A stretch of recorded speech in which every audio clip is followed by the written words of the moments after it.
أخبركم بما تأكلون وما تدخرون في بيوتكم إن في ذلك لآيات للمؤمنين.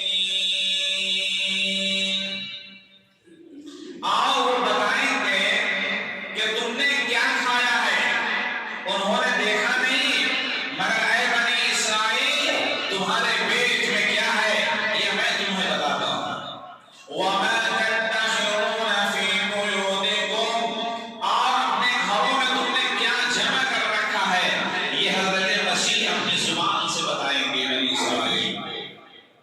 یہ سارے کام وہ تھے جو معجزاتی طور پر حضرت عیسیٰ مسیح جو حضرت مریم علیہ السلام کے فرزند تھے وہ کارنامہ معجزاتی طور پر انجام دے رہے تھے. حق وَأُحِلَّ لَكُمْ ما حُرِّمَ عَلَيْكُمْ وَجِئْتُكُمْ بِآيَةٍ مِّن رَّبِّكُمْ فَاتَّقُوا اللَّهَ وَأَطِيعُونِ.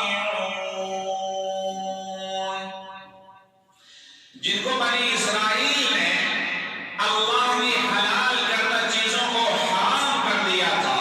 وَأُحِلَّ لَكُمْ مَا حُرِّمَ عَلَيْكُمْ وہ یہ حلال کر کے بتائیں گے کہ اے لوگوں اللہ نے اس کو حلال کیا ہے، تم نے کیوں حرام کر دیا؟ یہ حلال ہے، کھاؤ پیو، اللہ کی اس نعمت سے لطف اندوز ہو، فائدہ اٹھاؤ. فَاتَّقُوا اللَّهَ وَأَطِيعُونِ. جب بنی اسرائیل سے آگے بڑھ کر یہ کہا کہ تم سب کے سب اللہ سے ڈرو، میری پیروی کرو، وَأَطِيعُونِ. یہ طلباء عزیز سمجھ رہے ہیں کہ اطیعون کے نون پر زیر کیوں ہے؟ یہاں پہ اصل میں اطیعونی یا کشیدہ ہے، محذوف، علامت ہے زیر کے لیے. وَأَطِيعُونِ جیسے قرآن میں دوسری جگہ لکھا ہے وَمَا خَلَقْتُ الْجِنَّ وَالْإِنسَ إِلَّا لِيَعْبُدُونِ. یعبدون کے نون کے اوپر تو زبر استعمال ہونا چاہیے، مگر یہاں پہ زیر ہے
ذرہ برابر نہیں آیا.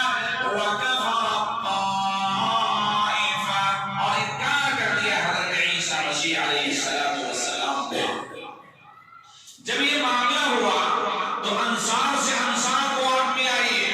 یہاں بھی حضرت عیسیٰ مسیح کے انصار ہیں، اور جب نبی آخر الزمان محمد عربی صلی اللہ علیہ وآلہ وسلم مکہ المکرمہ سے ہجرت فرما رہے ہیں اور مدینہ المنورہ پہنچ رہے ہیں، تو جو مکے کے مہاجرین تھے ان کو ایک صف میں کھڑا فرمایا، اور جو مدینہ المنورہ کے انصار تھے ان کو ایک لائن میں کھڑا فرمایا، اور فرمایا کہ جو جس کے سامنے ہے وہ آج سے اس کا بھائی بھائی ہے. مواخات اور اگر حور کروایا آپ نے، قرآن یہ کہتا ہے اس معاملے کو، يُؤْثِرُونَ عَلَىٰ أَنفُسِهِمْ وَلَوْ كَانَ بِهِمْ خَصَاصَةٌ وَالَّذِينَ تَبَوَّءُوا الدَّارَ وَالْإِيمَانَ مِن قَبْلِهِمْ يُحِبُّونَ مَنْ هَاجَرَ إِلَيْهِمْ یہ پسند کرتے ہیں انصار من هاجر إِلَيْهِمْ، جو مکہ المکرمہ سے ہجرت کر کے ان کے پاس تشریف لے جا رہے ہیں. وَلَا يُؤْثِرُونَ عَلَىٰ أَنفُسِهِمْ وَلَوْ كَانَ بِهِمْ خَصَاصَةٌ، اپنے اوپر وہ ترجیح دیتے ہیں ان لوگوں کو اگرچہ ظاہری اعتبار سے وہ ان سے کم درجے کے ہیں. وَمَن يُوقَ شُحَّ نَفْسِهِ فَأُولَٰئِكَ هُمُ الْمُفْلِحُونَ، جو اپنے دل کے اس کمزور واقعے سے، خیالات سے، تصورات سے، لالچ سے، شح بچا